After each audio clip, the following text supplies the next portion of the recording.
Welcome, everybody, to yet another wonderful session in our REEA presenter interview series. Today, I get to talk with my brother from another mother, John Mayfield, out in Missouri. John, how are you, buddy? Great, Rob. How are you doing? Thank you so Doing, much for the opportunity. yeah, man, doing well, being happy, changing the world and loving tech, all that kind of stuff that you and I really meld on. Now, before Yes. we were getting started here, we were kind of talking about our paths in the industry. And, you mentioned you were like, real estate's been really good to me, but it hasn't been, it wasn't where I thought I would end up. I mean, where did your path start in terms of finding your professional footing?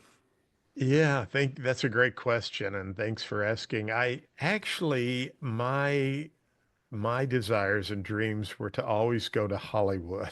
And so Hmm. not to be an actor, although I love to, be in front of a group, but I liked being behind the scenes and I loved editing the whole camera side of the photography side and directing. That's what I really wanted to do was kind of be a director Hmm.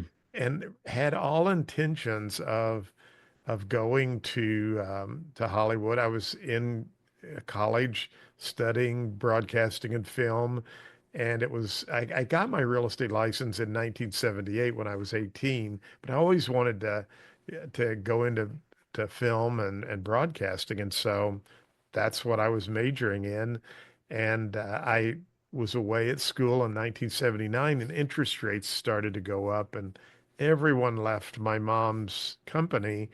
And I just kind of, I felt sorry for my mom, and she had such a passion for her real estate company. And so it was the spring of the year, kind of about this time of the year. And I said, "Hey, Mom, I've got my license. I'll just come back home and help you out during the summer." And I did. And what was interesting was I started learning how to sell real estate even with high interest rates and a tough Hmm. time.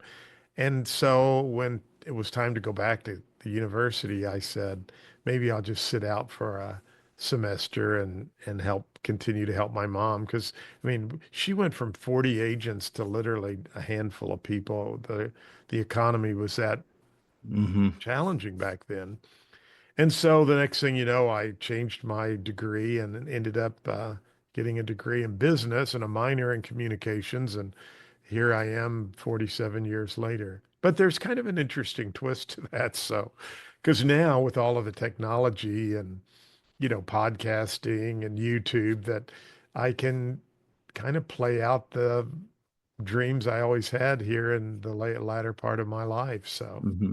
kind of And isn't fun. isn't that, I mean, you talk about a Hollywood story, right? I mean, isn't that a script that we see so often for Yeah. people is that they plan out the script that they've written for their life, and then they get not even through the first act, and they realize there might be another path. There might be another role for me to play that I'll perform, flawlessly, or Right. not even flawlessly, but very successfully, as it sounds like you have. Yeah, I mean, and I think I was actually had a little devotional yesterday that I listen to every day, and it was basically about talking about Holy Week, and that when Jesus came back into the city and they laid the palm branches down and everything, and the kind of the whole part of this little devotional was, Jesus had to go through some things in order to get to where, for Christianity, for Christians Hmm. and for Christianity, uh, for those of us um, who believe in Jesus as our Lord and Savior, in order for us to get to that place, Jesus had to go through some challenges, and it was kind of saying that life is like that for us. We have to go through challenges and things in our life, but if we don't go through those, we can never get to the next stage of that life. So I didn't mean to Hmm. preach a sermon No, there preach on, brother. for those of you with opposing viewpoints. So you could make a comment, but anyway, so to get back to that, I had this plan and this dream to go to Hollywood, and I look back now, and what was interesting is a lot of the people that I read about or follow, they all actually went to Hollywood the same time that I was planning to go there. My Hmm. mom and I even flew out there and had an apartment and everything was pretty much ready to go. But so I look back and think, wow, Jerry Seinfeld showed up in LA in 1978 or 79 when I was actually planning to go out there. Hmm. But but then things turned and my path went down a different way in real estate. And I don't think I would change it one bit. I love real estate. It's been very good to me. I've had challenges along the way and I wish I could have done my real estate differently going back, but anyway. But who doesn't have challenges, right? I mean, we all Right. have those moments of environmental challenges, but also self-doubt, which really goes back to, I mean, did you ever look at what you were doing and look at what you could have been doing with a sense of regret, with a sense of longing that became overwhelming at one particular moment or another? Or did you always just kind of look back and say, man, it would have been cool, but I'm good? Yeah, I think that there have been those times in my life because I'm in Southeast Missouri in a small little community. And I remember reading Barnum Bailey, the Barnum and the I'm trying to think of his Oh, P.T. Barnum. yeah, Yeah. right.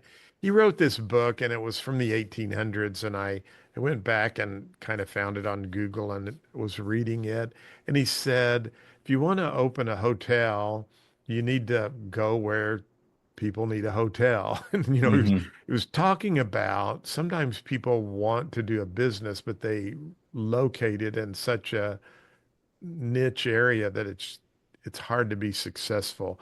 And so there have been times in my life when I thought, man, I really need to be in a different marketplace because what I want to do with real estate and especially as technology started coming into the picture, the things I could do with technology for high-end properties, I just never had the opportunity to do Hmm. here in Missouri. Now, through my speaking and training and the ability to have been very blessed to go internationally and meet clients, I've actually been able to do some of that for other brokers and friends, very high scale, ultra luxury properties. But Hmm. yeah, there have been times I wish that or thought, gosh, if I had just uh, maybe move to Florida or move to another market where there were more opportunities. That would have been kind of fun. But then you have to look back and say, but it's been a pretty good ride. And, Hmm. you know, I've still been able to travel the world and meet people like you that, you've been very successful and and done some, and really have helped me with things that I needed help with in my business.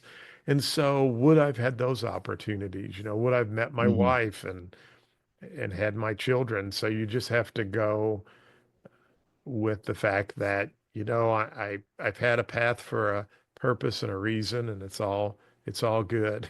Yeah, and it's I had this old boss, and I'll fully admit this boss and I were not friends with one another, but I certainly respected some of the things that he taught me. And one of the things that he said that I still remember to this day and try to live by is that life is what happens when you're living it, Hmm. which means, yeah, you can look back and compare where you're at now to where you thought you'd be, but you can't change it. You Right, can't go back and redo anything. And even if you did, what would be the consequences of it? Like never meeting your wife, never having your children, never having the life that you have now that brings a sense of contentment, which is I know where I'm at personally, and right. sounds like you're at, which of course now starts to beg the question, what would life have been like without REEA? I mean, going into the conference session, I mean, that's what everybody talks about is the conference is not merely a place to show up and master your craft. It's to master relationships with people that you have a tremendous amount of respect for, which I appreciate you saying that about me, but I say that about you as well, right? Well, I mean, you're thank you. just, Yeah. And REEA is a special organization because first of all, it is a smaller, it's not like going to an NAR NAR. conference, Yeah. but yet what I like about REEA is there is this close-knit, smaller community where you you just feel comfortable around everyone and you Hmm. know that you can get good honest feedback. I mean, I get more nervous speaking at REIA than I do at NAR in front of several hundred people. I mean, or Hmm. in any other environment because I know these people are very good at what they do. And, I'm speaking in front of my peers who are the best of the best. And it's like, it's a totally, it's a totally different experience when you're speaking in front of people Well, who know a lot about what you're talking about. and it's so personal too, right? When you speak in front of a room of 200 people, you almost walk in knowing there's Right. going to be 5 or 10 people that are going to walk out and say that John Mayfield is full of it, and that Rob Lee is a dummy that doesn't know what he's talking about. But when you're in a room at RIA, you intimately have connected with Right. everybody in that. So their judgments feel so much more personal. Their judgments feel so much more impactful for like I mean there's just no way right word to put on it. So and again, that's a good place to be in though. And It it's is. it's And it's an amazing place that your path has taken you to be here to experience that depth of emotional connection. right. Yeah. So, And it's having said that, huge. yeah, yeah, it's absolutely huge. And having said that, you are a presenter again this year. You'll have a chance to build those emotional bonds with people again as a presenter and as a colleague. So, what can people expect from your session? What's that one thing you want to tease people that are going to come in the room and hopefully positively judge you on? Yeah, so my title of my session is The Tech-Driven Classroom, and I've always loved to talk about tech tools that are out there, up and coming tech tools. And as technology advances, and especially with AI, it's been a little challenging to do that kind of a presentation because years ago, I could do a latest tech tools and show things, and people would go, "Wow, oh, Hmm. how do you do that?" I almost felt like a magician, especially back in the old Palm Pilot days. When. But today, people are pretty tech savvy, and there's so much Hmm. out there. But I think what I really want to do or to tease about is I'm planning to bring not only some new technology tools, but just some new ways to deliver um, material that is fun and innovative, and most importantly, that the student could walk away and learn something from. My daughter, one of my daughters, I sent her this new concept I've been working on, and it's kind of mobile friendly. And she's like, "Oh, Dad, that's amazing." She said, "It was so cool." And I said, "Okay, I like that, but did you learn anything?" Because that was the goal of this new is I want it to be a learning experience, not only that it's fast and quick and easy to do and on it mobile friendly. And she said, "Oh yeah." And she started telling me Hmm. when we had been showing property, things she did that were incorrect based on this whole new NAR lawsuit settlement. Hmm. And I was like, great, that's what I wanted because my goal is to try to figure out how can we make learning and education adapt to today's student in this Hmm. fast-paced world. So You'll have to come to my session to find out what I'm talking about. So hopefully that was a 100%. tease. So, No, but look, my it daughter sounds, loved it and she learned something from it. So that was cool. And so I'm hey, look, man, it's the perfect tease because again, you hit the nail on the head.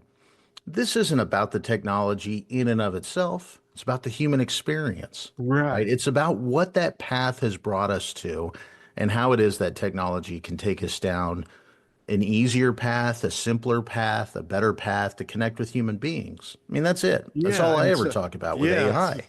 so I'm kind of shifting my whole purpose from rather than showing the shiny tools, although they're a part of it, but how can we get under the hood of that technology and make it work for students, for sellers, for buyers, for you, for your brokerage, for you as an agent who's trying to generate leads and do business? That's what I'm really wanting to try to bring to this session. Perfect. Perfect. And look, if you are interested in seeing under that hood with one of the best tech mechanics in real estate, with a man that not only has the mechanical skills, but the Hollywood credentials to back it up.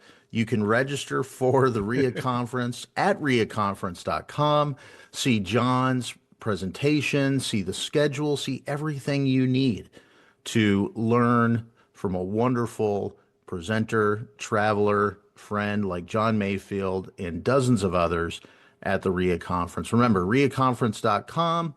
The early bird rates are taking place right now, so make sure to register. John, appreciate you deeply for joining us today. Thank you. I was going to And do a little bit of my Hollywood stuff here. Hopefully, what's not working now. Well, I tried anyway. yeah, hey, look, Okay, again, sorry. the show always goes on, That's right. right? I thought I had everything set up to try that. There, I switched over to my virtual cam, and I'm supposed to be able to hit this little button, but nothing happened. So anyway, but yeah, you that's just part of technology. So you you just have to keep going on. But thank you. Free learning session right now. That's the value of John Mayfield and what he will bring to the conference. Make sure to Yeah. register today. John, thanks for taking a few moments of your time today, man. Really appreciate it.